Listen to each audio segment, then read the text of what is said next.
Hello everyone, welcome back to the SMITE Comprehensive Guide to Horus. This is Horus in the solo lane. Now I'm primarily making this episode to describe why I don't like Horus in the solo role, despite the fact that he's a warrior. The only thing I'm looking at here, by the way, is that there's something interesting with their team comp. I don't know who their support is. It turns out to be the Baron Samedi, which is kind of my baseline instinct. Usually Baron Samedi is used as support. In a lot of situations, he's either mid or support. He is the support here. And you're going to see me flirt with the idea very briefly of going for Death's Toll. I decided to go with Warrior's Axe because with Baron Samedi as their support, this means they're going to be bringing a bit more than the usual amount of damage. Now, Death's Toll isn't an entirely bad idea on Horus. It really is. It can be quite the interesting combination with his updraft with that tornado attack afterwards that triggers Death's Toll with all targets, which can be very helpful. Depending on the situation, I go with Warrior's Axe in this case because, of course, I want to have a bit more protections. You'll also see me not do my usual thing. Normally, I increase my teleport to the second stage for reduced cooldown and go with max potions. In this particular case, I've worked on stage 1 towards Golden Blade. This is one of the big reasons why I don't like Horus. His wave clear without Golden Blade is horrendously bad. It really is. While you could theoretically build an item with more power and try to work that as some form of ability to clear the wave with the tornado shot, ultimately, it just generally works at best similarly to Golden Blade. Alright? You will also see me not really have a problem the first couple of levels, but from level 3 onwards, I start to have problems in the laning phase because, of course, Tyr has 6 abilities. His first 2 abilities have 2 forms each, then he's got his form shift, and then he's got his ult. Technically 5, because his form shift doesn't deal damage. But it does give him stat boosts when he levels that up. You'll see I deliberately hit him there to pull minion aggro a little bit and also to proc Warrior's Axe. But at this particular point, he's going to probably outclear me. I actually beat him slightly here, mostly because he let me hit him with the tornado shot. So I actually, and that brief second of minion aggro being pulled towards me gave me the ability to beat him just slightly. It's not really a big difference, but that is why I beat him here. Normally he would have beaten me on that wave clear, and then you're going to see me use Fracture on him very deliberately right in the middle of the wave. This is because that second hit only activates if you hit your opponent with the dash. Now, this does cause a problem for Horus where he has a lot of bad matchups as a result of that, because Tornado Shot isn't going, even with Golden Blade or a high power item, as I was mentioning before, the Tornado Shot doesn't fully deal enough damage to clear the wave, and you're going to see him make an interesting mistake here. He's going to make an interesting gamble at this particular point in time. I damage the wave here, and he lets me do this, and then he will wind up pushing me towards the tower. He miscalculates. He thinks I'm going under the tower. He times that wrong. I get to kill him with Fracture, and of course minion damage. I do take a poke there, right? And you'll see me really quickly check the what he's building here really quick. If he has teleport, he does have teleport here. Alright, he's also got bluestone and he's rushing, I assume, Gladiator's Shield. Now this is really one of the reasons why building Golden Blade first on Horus is a problem. Again, this is often done on Horus because his wave clear is trash. But back to the point, this basically forces Horus to either build protections, build sustain, either of which will give him terrible wave clear, or to go with whatever, right? Now you'll see me turn around here and hit him with my abilities. This is because Horus's kit is really good in one very specific way that I can basically temporarily prevent the enemy from doing anything. Fracture has the stun, Updraft, of course, is the pop-up. So I was able to do some nice poke on him. Now I'm backing off here because I don't know where Naja is. I'm afraid that Naja will gank me, right? And then he almost interrupts my backing there. But that's why I backed off there. And again, I'm going for Golden Blade. I know once he finishes Glad Shield and I finish Golden Blade, I'm going to have a really hard time boxing him outside of Wave. And even boxing him in Wave isn't the greatest idea because he does have a self-heal that increases with the more people he hits. which is part of the reason how he restored his health here. He probably also used a health potion as well, but that is something that I will have to deal with as Horus in lane. Again, this is one of the consequences of Horus's terrible wave clear requiring Golden Blade. Even if you built like Soul Eater, it's still going to give you roughly the same amount of power as Golden Blade. It's about 40-45 power for both items. And building anything stronger is only going to add 30-ish damage, which is about how much damage the extra minions, how much extra damage from Golden Blade the minions will take anyways, so it's not really that big of a deal. You'll see what I mean in a little while, but you'll notice I am fully focusing on my first two abilities. I'm not even leveling up my heal. I make a miscalculation here. I take some damage. Now, the reason why I'm not increasing the heal is because it's not really going to help me against Horus. There are some gods that not against Horus, against Tyr. There are some gods Horus needs that ability against, namely any laning opponent that has a AoE type ult. I'm talking Odin, Gilgamesh, you know, those AoE ults that are hard to get away from. Hades is another good example. These are laning opponents that you need that escape from, right? But against Tyr, as you can see here, he could theoretically just chase Horus with his ult. Lancelot and I have a really interesting fight here. I find that we didn't get the buff, which is fine. Lancelot chases, which I can understand. We definitely have the slightly better end of that stick. I tell him to retreat because I'm not really sure where mid is. You can see mid is missing here, and I'm fairly confident mid is on his way. There's Habois there, though, so it's, you know, not anything. Now, I back off very specifically. Lancelot with questions, but I back off because I'm not going to be able to keep up with Tyr, right? Tyr has 2 dashes. Horus has 1. Horus can't keep up with that. Lancelot's about to question why I left, and that's frankly the reason why. Frantic Volts, if you ever see this, that is why. I mentioned this in response, but I wanted to clarify that here. I was not going to be able to keep up with that. Lancelot can because he's got his horse, right? He has increased movement speed, he can keep up with that. I don't have that, I can't keep up, right? Which is why I leave that. Again, I don't have my third ability. If I did, maybe I could have kept up, that is true. Should I have gotten my third ability? In this particular case, yes, I probably should have, but not necessarily due to the matchup itself, but due to the circumstances. So that is a mistake on my part. It's a pretty egregious mistake, but at the time that I made the decision, I wasn't really expecting to need that. Turns out I was wrong.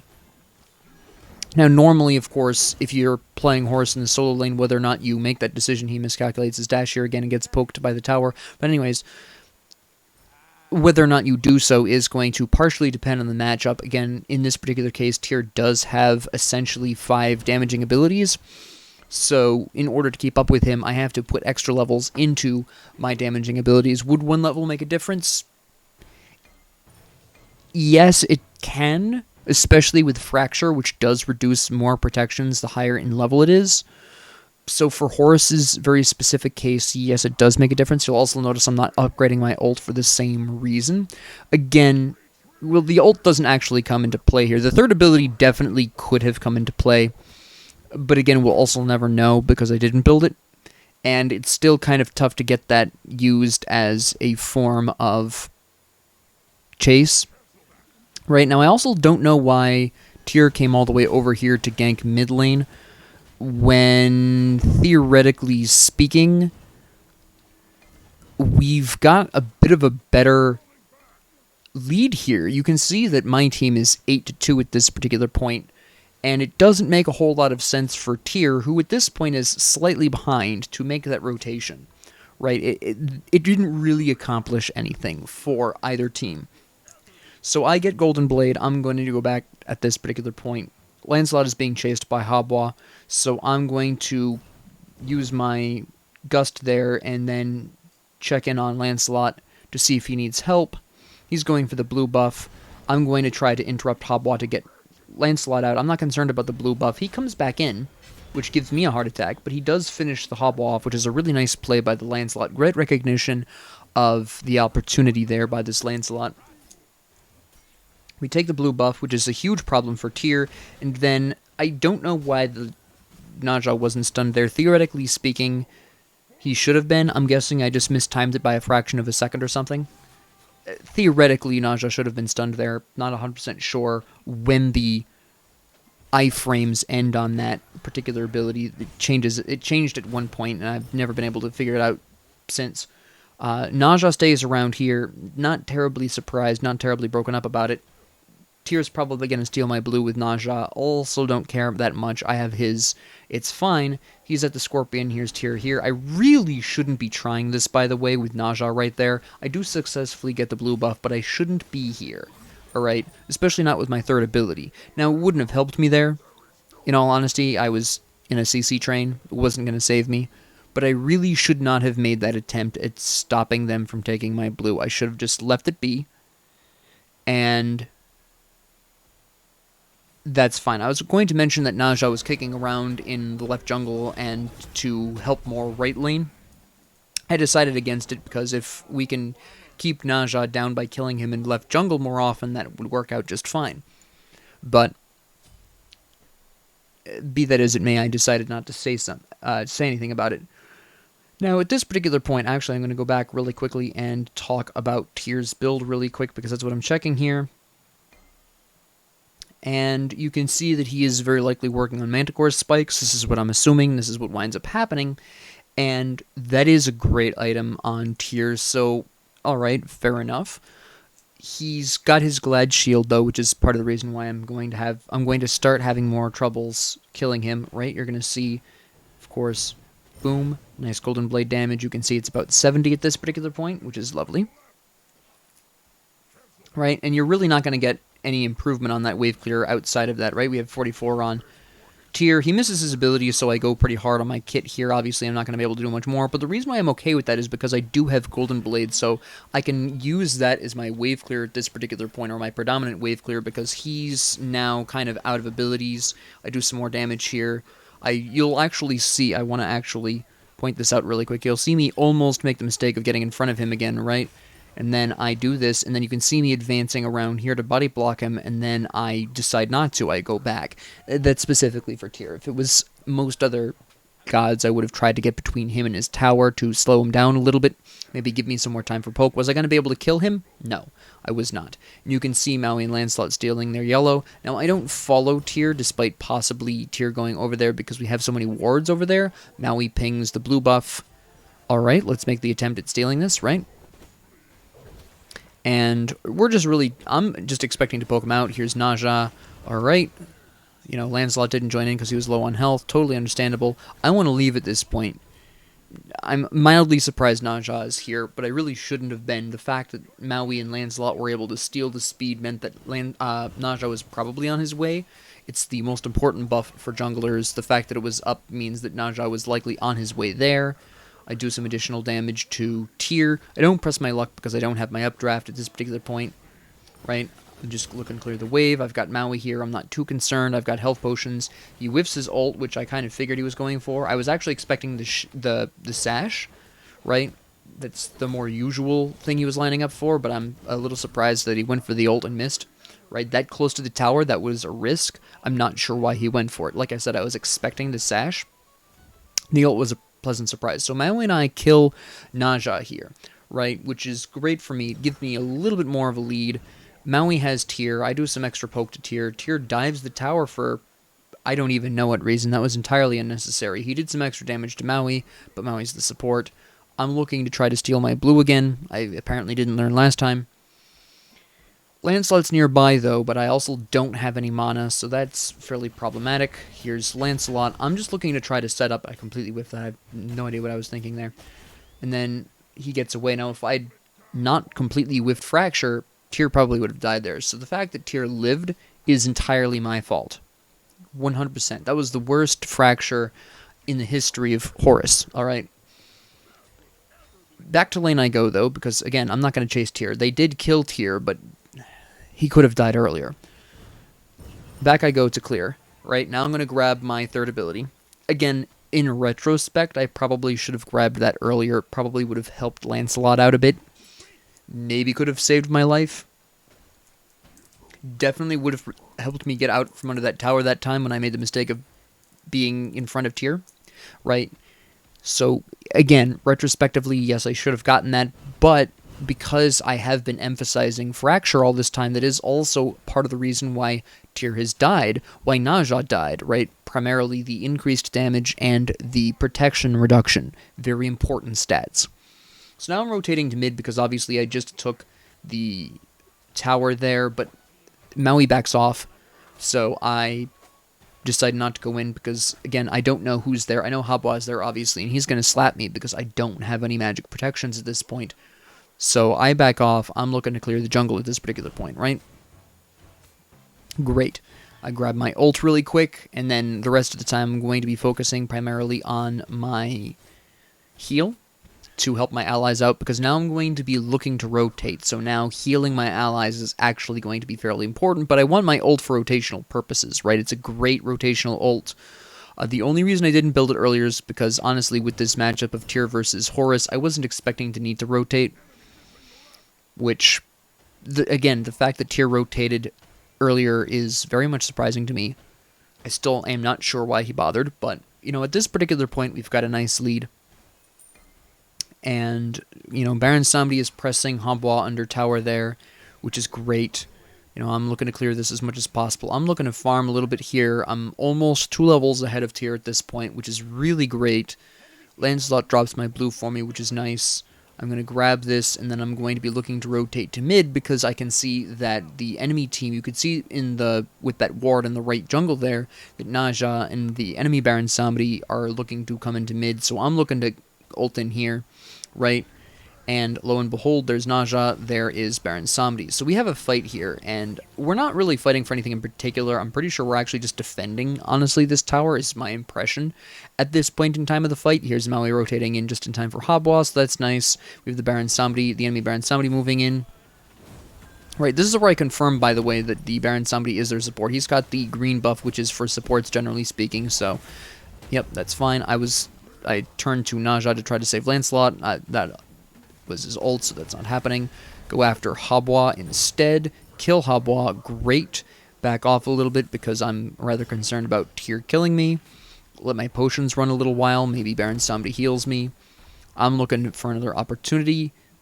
You know, Naja just got rooted. He whiffed his sash. The enemy Baron Samedi pulls in Maui. That's a great opportunity to attack the Baron Samedi, right?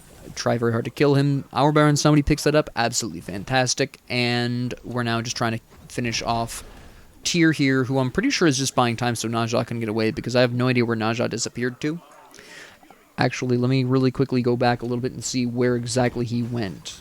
Let's see. There's Naja there. He's backing off. He just runs under the tower. He just completely leaves. Fair enough. Once the Baron Samedi died, they really didn't have much hope of winning. Finish off the Tyr. Great. Now we theoretically are going to want to press the mid tower. Bunch of people call a bunch of different things. Maui calls the Gold Fury, right? Well, okay. Maui calls Gold Fury. I'm thinking mid tower. I thought I called it. I did not. Not a bad call here for the Gold Fury. We probably should have taken the Tier 2 while we had the opportunity. This Gold Fury was going to be a pretty safe take, because the only person they have up that could take it is a level 10 Habwa, so we really should have pressed the mid tower here, taken that, gotten the gold out of that, and then gone for the Gold Fury. We had the time to do that very easily, or at least have some members of the team go after the Gold Fury, and then the rest go for the mid tower. Also would have been really effective. Now, some people died to the Pyromancer, so Lancelot and I move in. That is very specifically why I ult here. Baron Samedi slipped in and went with me, which is great. That was great awareness by the Baron Samedi. Now I'm going to head over to left to clear that huge wave. That is exactly what's on my mind next. Right? Boom. Slap. Ta-da. Now they're fighting in left jungle. I don't particularly want to join in with that. I think they're pressing their luck a little bit. They have 3 enemies up. They're going for jungle buffs. Again, we have an opportunity to take mid tower, or at least those two do. If they cleared that wave in mid there, they probably could. I'm not really sure why they're so concerned with Tyr in the jungle. At this point, he's about to be 3 levels down. He's really not that big of a concern at this particular point. Mild spoiler, we do lose this match, and I think it's decisions like these that lost us the match. We have a huge advantage at this point. We've had 2 separate opportunities to take mid tower, and we don't. The first time was partially my fault. I went with the Gold Fury. I could have stuck to the tower. That would have been fine. I don't think they needed me at the Gold Fury, to be honest, looking back at it. But the second time, they still had an opportunity, and what they do is they chase Tyr into the jungle, and then when he gets away, because, again, he's got 2 dashes, and probably his ult was up at the time, they go for the jungle buffs or the jungle camps, rather than going towards anything significant like the tower. Right, now Lancelot goes in on this, despite the fact that I'm relatively low on health and mana. He does start trying to get away. I'm stunning Tyr here to give him that opportunity, and then I'm looking to back off. I tell Lancelot I'm falling back. I stick around just to clear the wave really quick with Lancelot. Obviously, I don't want my tower getting taken while I'm gone. Baron Samedi shows up, but I continue the back because, of course, I have at this point access to my full teleport, right? It's offline. Well, it's off cooldown, excuse me. And I start working on... At this point, I'm going for Pestilence, right? That is very specifically what I want. I should have upgraded my teleport while I was there. I did not. This is a mistake on my part. I should have, right? But I want Pestilence because Naja self-heals. Baron Samedi heals himself and allies. There's a little bit of a self-heal on Danzaburou. Of course, Tyr self-heals, and how much Tyr self-heals can be a decent amount if he hits enough people, so I want Pestilence at this particular point as my form of magic protection. Also, again, keep in mind that their support is a more damaging mage rather than a guardian, so even if Baron Samedi is building full tank, he's still going to have pretty good flat damage, and he's still going to be bringing a certain amount of damage to the field with his ult. So I'm going to be ulting in an attempt to save my Baron Samedi, and I arrive just in time for him to die. But we're still in a really good position on this fight. I'm going to try to take out Habois. I succeed. Unfortunately, we lose Heimdall in the background, and now I'm just trying to take out the Danzaburou, because at the very least, if we can kill Danza, they're not going to be able to really do too much without. And this is really where you can see Golden Blade in a rare moment getting really useful outside of wave clear, where I'm doing quite a bit of damage to all 3 of them because they're all in such close proximity. This is primarily because we are in the jungle in close proximity. Here is the Lancelot coming in to deal some damage. Here's Maui, of course.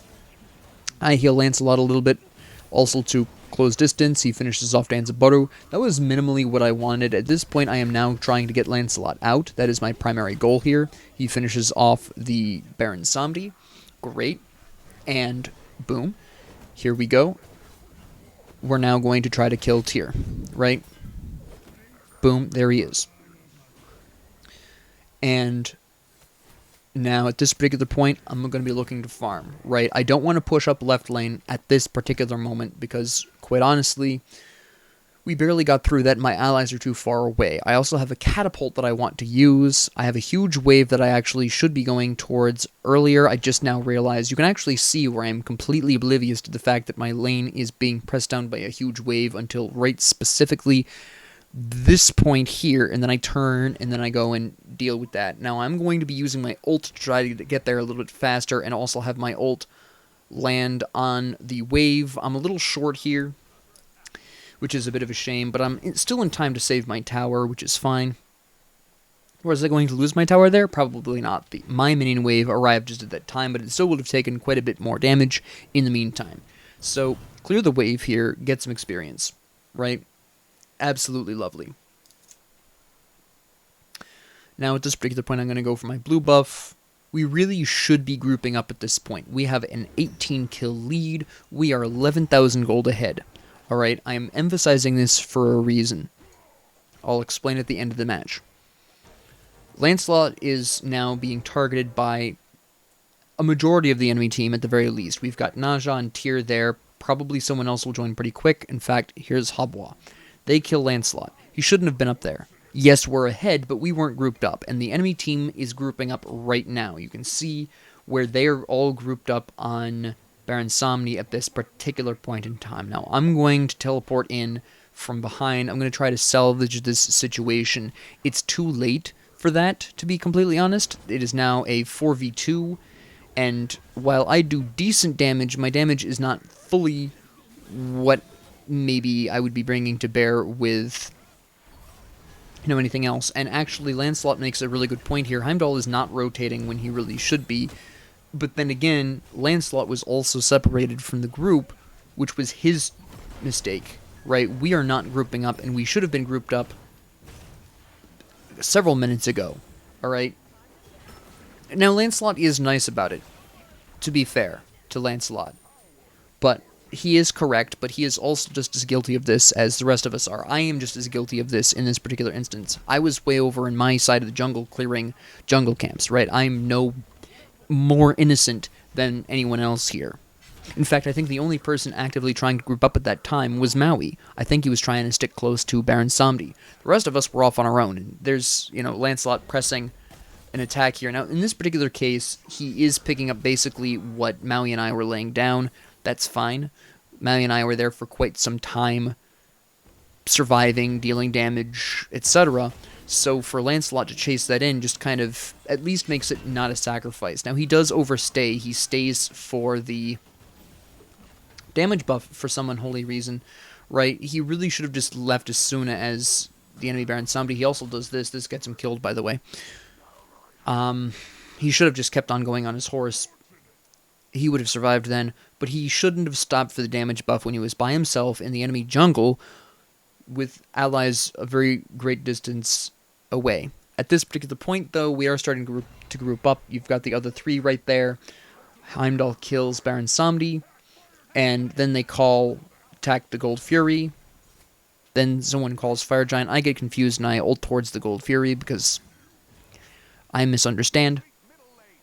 Now, the Gold Fury call is interesting. It's not a bad call at this particular point. Again, their only real source of potential boss stealing is Habois. Right, there's three of them alive, and they're picking off our allies who didn't really follow through with the Fire Giant call. And you can actually see this a little while earlier, right? You can actually see... Let me actually go back one more. Right, you can see Baron Samedi staying around here despite the call to the Fire Giant. Here's Heimdall going with us, which is as he should, and then Baron Samedi gets jumped by Naja. Heimdall turns around to save him, when at that particular point, what we needed to kill the Fire Giant was really Heimdall. He's a hunter. He's the ADC. He has the kind of damage. We only really minimally needed Heimdall. Now, I'm not necessarily criticizing Heimdall here, right? It's a difficult choice, right? Fire Giant or trying to save/avenge Baron Samedi. And it's not necessarily the wrong call either, okay? We do, in fact, take tier, which makes it an even trade, which is fine and all, but now we're losing that window to take the Fire Giant. Although, at the very least, we have taken out the Habois, but now we have to deal with the threat of potentially Danzaburou stunning us all and stealing the Fire Giant, which is exactly what he's lining up here for. Now, I don't say I'll defend, I say that later, but I'm trying to defend here because I'm Horus. I only have 2 abilities that can damage the Titan. I'm not including my ult there because no one in their right mind is going to ult the Fire Giant inside of the Fire Giant, right? That doesn't make sense. But the rest of the team follows me for this when I was just trying to distract them, which I guess is fine because if we wipe out the enemy team, we're in a good position here, right? We killed Danzaburou. My next personal target is Habois. I'm not worried about the Baron Samedi. Habois almost dead. And at this particular point, he's dead right there. We have a great opportunity to take something. A tower, Fire Giant. We really don't need to be fighting them this deep in here. I should have called just retreat, but at this particular point, what I'm hoping to do is we take out the enemy here, and then we take this tower. I actually start attacking it with that specific point in mind. I almost died to the tower. Heimdall does pick up what I'm laying down. We take the tower, which is exactly what I wanted, and then I call Fire Giant again. Look, now we've taken the tower, now we go for the Fire Giant. We actually should have done this earlier when I mentioned that we could have taken the mid tower and then gone to Gold Fury. We should have done that earlier with the Gold Fury. We really should have. The problem here is right now, Heimdall backed, and Lancelot didn't retreat. So Lancelot dies, we no longer can take the Fire Giant, and we're rapidly losing, once again, our window. Now, we did at the very least get the tier 2 tower, which is fine, right? Lovely. But at this particular point, we are way overstaying on this fight. Alright, I'm just trying to save the Baron Samedi at this particular point, and I'm not going to succeed. Here's Habois, he kills me. Baron Samedi dies after the fact, and we only stuck around because we were trying to save the Lancelot We were too late, and then we got jumped, right? Incidentally, by the way, Runic Hammer works really well with Horus because, and I'm pointing this out right here. Ooh. I actually did this specifically for this particular moment. This is why I'm pausing it. It's very important to note that updraft is a knocking into the air. It is a knock up. It is not a knock back. So when enemies are affected by knock up, such as an updraft, Horus is going to be dealing that 20% increased damage. Alright, that is very specifically why I mentioned this here. That was very specifically done in that instance. So that's why I'm building Runic Hammer. It's a very effective item on Horus because both his stun... Hold on, I want to actually talk about that ult. That is not a mistake. But the really interesting thing about Horus is both Fracture and Updraft trigger Runic Hammer. Alright, so in fact, his ult doesn't, which is a knockback. Key difference.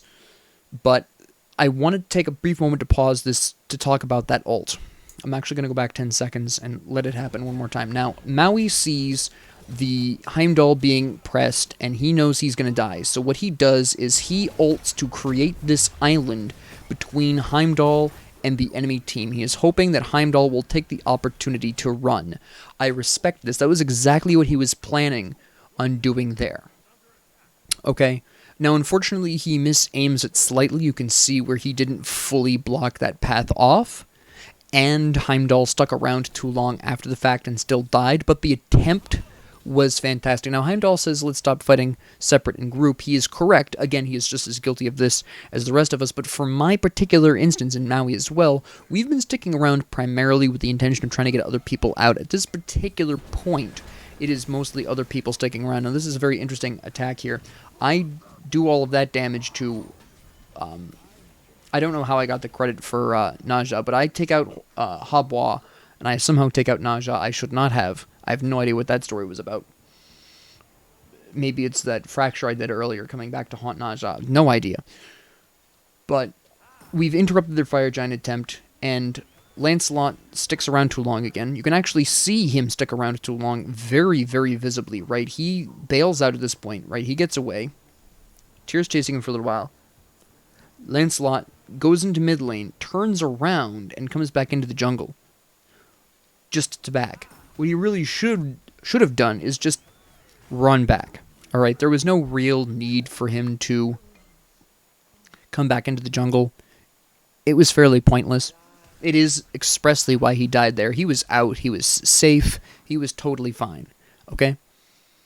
There was no risk of him dying if he just galloped back to even just the tower and backed from there. There was no reason he needed to go back into the jungle at that particular point. It's why he died. He knew the Tyr was kicking around. Well, I assume he knew the Tyr was kicking around there because the Tyr had been following him just before in that area, right? It doesn't make sense to me.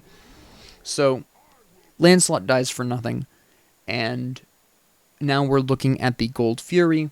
We really shouldn't be at this point. We all have enough gold at this particular point, and we still have a good 5,000 gold lead. We really don't need to be wasting our time with the Gold Fury at this point. Yes, it's the Primal Fury, but the enemy team still has a full 2 towers up. We really should be looking to take one of those, right? Especially since the entire enemy team is alive. We do take it, that's great and all. I'm sorry, it's not the Primal Fury, it's the Oni Fury. I get the two confused all the time. In name, I only recognize them by their color, but now they're on the Pyromancer, right?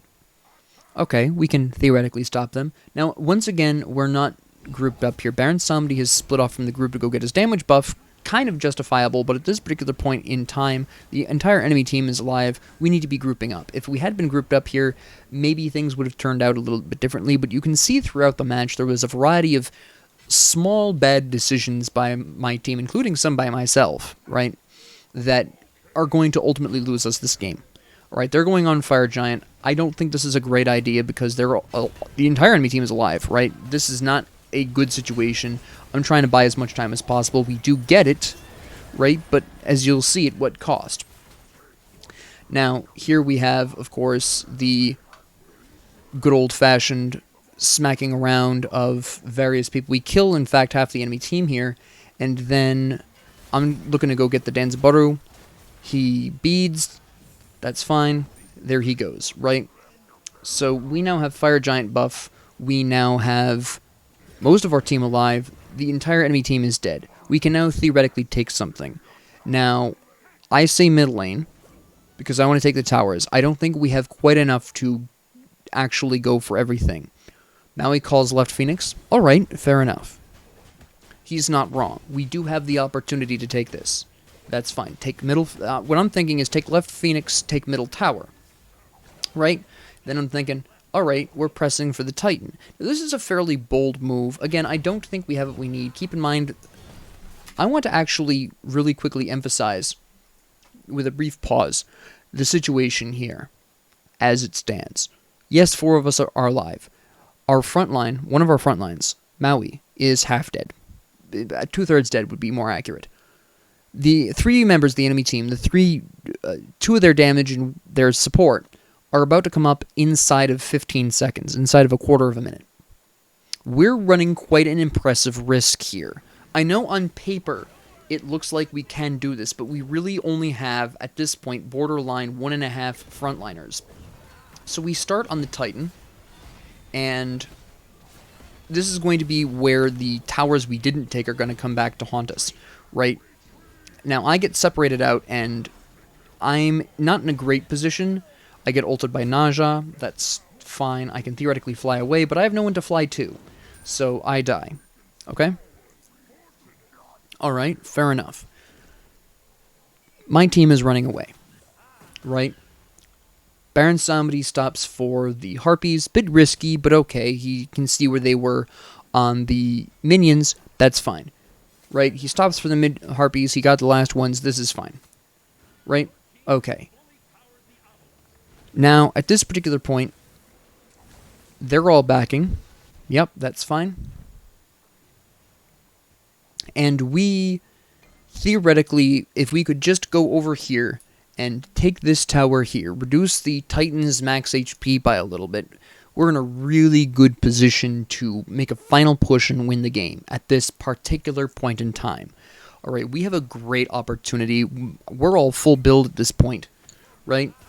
Lovely time, lovely time. They want to attack middle lane and right lane. Maui calls it. Maui's not wrong.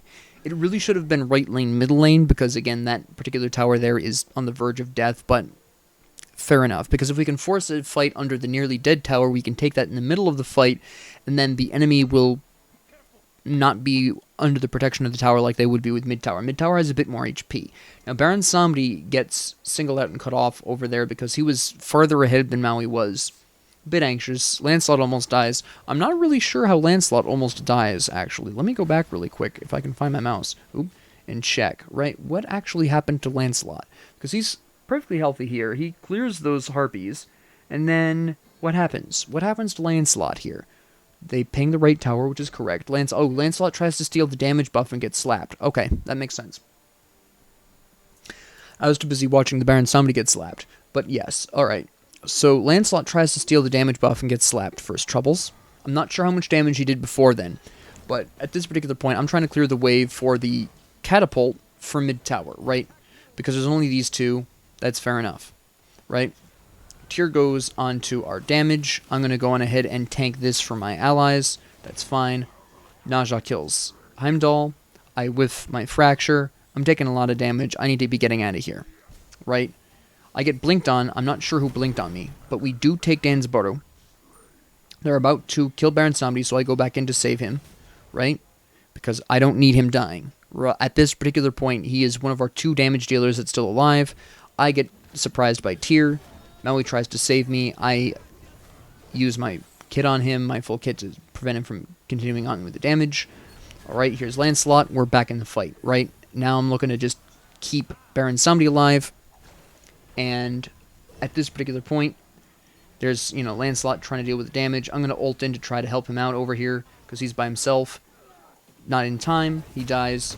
But now we have an opportunity to maybe kill Naja here. So I wipe him out. Okay, now we've got the enemy Baron Samedi. Someone throws up a surrender vote for some unholy reason. Even though at this point, our fight isn't necessarily over. I probably shouldn't be diving the tower for this. He ults, Maui takes it, which is extremely good of him. And at this particular point, we're just trying to stall out for Heimdall to catch up to us. Heimdall, unfortunately, though, you can actually see, I'm going to pause this really quickly again, you can see Heimdall stop for the green buff, despite the fact there is a fight in mid lane. I'm going to die well before he gets there. Alright, that is a huge mistake. If there is a team fight going on, I don't care what role you are, you really shouldn't be... I do this occasionally myself, so I'm not going to go too hard on this, because every once in a blue moon I'll do this as well. You've seen previous episodes where I've done this, I think, twice, that you've seen on camera, and I've done this a couple of more times besides, but you really shouldn't be. It's a bad habit I've been working on for quite some time. Early on in the game, when you need levels and gold, it's kind of understandable, but at this point in the game, where we don't need levels and gold, it doesn't really make a whole lot of sense, alright? So, at this particular point, they've taken both the towers, and we've got fire minions pressing their Phoenix. Heimdall and Maui back. Baron Samedi stays up too far again, right? He's going to get killed. I call enemy ultimate down for that. For him, but he's doomed, right? There he goes. Alright. So now we're in an interesting position in terms of our next team fight. In our next team fight, they're going to have their full team because their Baron Samedi is about to come back up. We're missing ours. Now, Heimdall goes for the Pyromancer. That's fine. And then, at this particular point, that's fine and all. But the enemy team takes the Primal Fury. So, we go for Fire Giant. At this particular point, I don't think this is a great idea, but at this, we're already all here. And even if I called no or something, I doubt this would make a difference. So we're going for the Fire Giant, and we really shouldn't be. Again, we're down a person at this point, and the enemy team, they're all up. So we do get the Fire Giant, this is true, but now we're at a huge health disadvantage, so we need to be backing off. Maui tries to sacrifice himself, I try to run in and save him, I should not have. And then I'm going to get sectioned off and killed because I separated out. I'm trying to ult out in time, it doesn't work. I didn't think it would, but I wasn't going to get out anyways. They're about to section off and kill Heimdall or Baron Samedi. They wind up getting Baron Samedi because he goes back in. And then, of course, here's Lancelot. He goes in by himself. Once again, sticks around too long, dies. And then Heimdall, of course, is by himself. We're all dead for at least 40 seconds. And this is essentially where we lose. Alright, this is it. Right, and you can see where all along the way, it was very much a matter of a series of small bad decisions. If you win a team fight and towers are still up, take the towers. The difference between a Phoenix and a jungle boss is a bit different because Phoenixes can come back. Yes, it takes a while, but they can come back, but towers don't. Alright, it is really a big deal to take towers. That's a burst of gold for your whole team. That's reducing the Titan's max HP. The usual process. There's a reason why, in most cases, teams will take the tower and then go to a jungle boss. Usually the Gold Fury. There's a reason for that.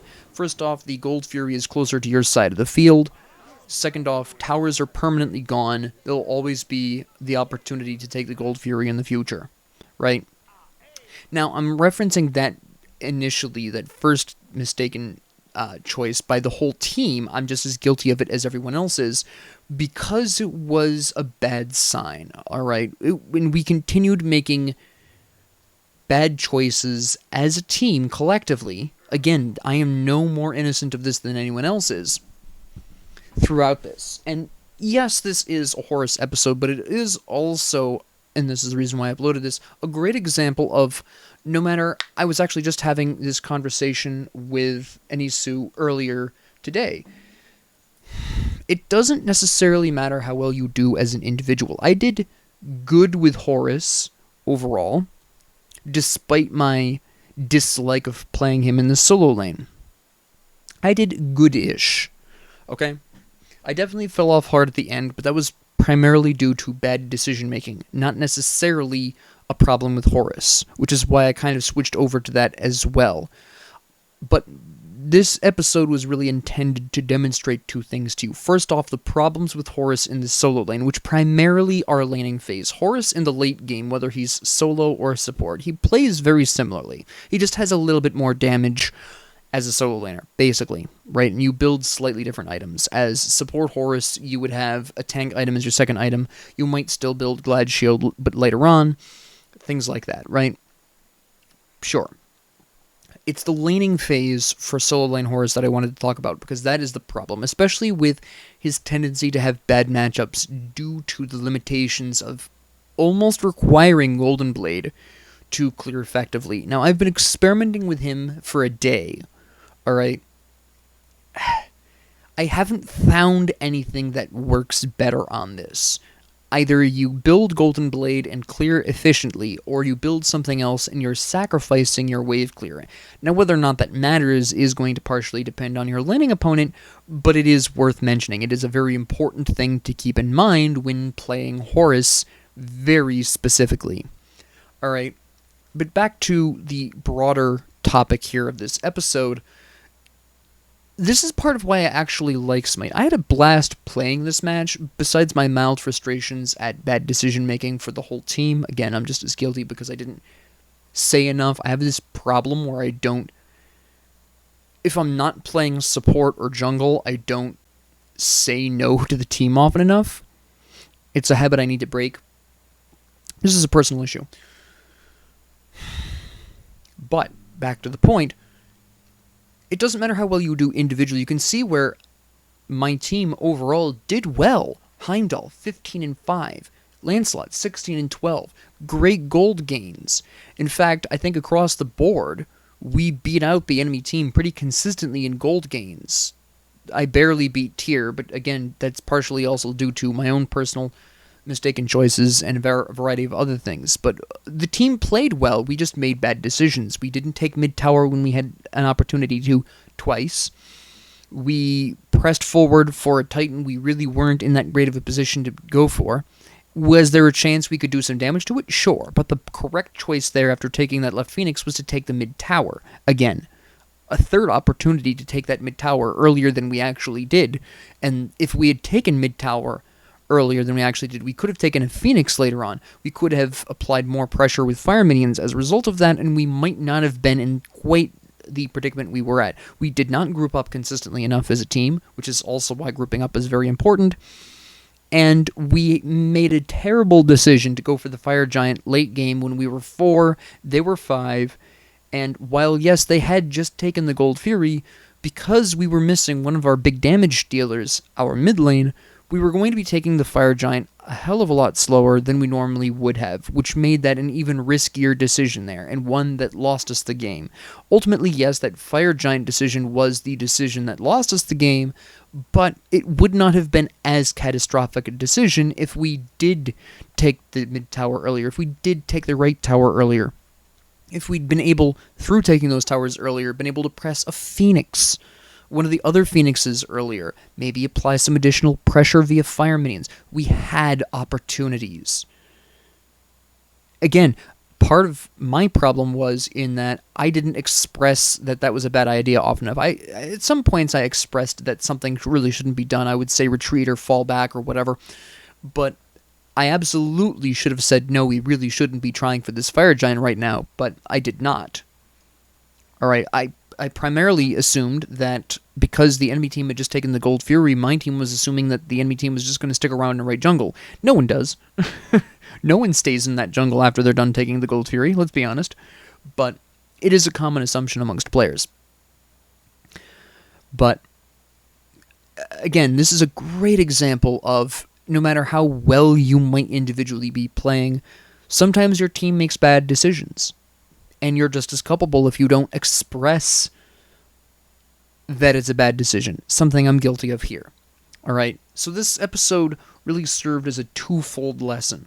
The issues of Horus in the laning phase, and the demonstration of no matter how well your team is doing, a couple of bad decisions can spell a loss, even if you're all playing well individually. Because at the end of the day, SMITE is a team game. It doesn't matter how well any individual does. It matters how the team plays. But with that being said, thank you all very much for joining me. If you liked this, please like and subscribe. If you didn't, please ignore. Oh, wait, hold on. I didn't even talk about builds. Well, builds don't really make a huge difference here, so we'll leave that alone for now. For this particular episode, I want to leave it at the lessons of the match. And besides, no one's build stands out as being particularly odd here, to be completely honest. Although I will say I think Heimdall should have put chin size a little bit later. I think third item chin size was a little bit aggressive considering they had a mage support. But other than that mild criticism, which he might have built that in response to Lano's mask, but at that point in the game that wasn't really going to be a big deal. Anyways, other than that, that's all I'm going to really say about this match. Thank you all very much for joining me. If you liked this, please like and subscribe. If you didn't, please ignore me. And if you have any comments, questions, concerns, ideas, suggestions, or requests, please leave them down in the comment section below. And thank you all very much for joining me, and have a great 24 hours.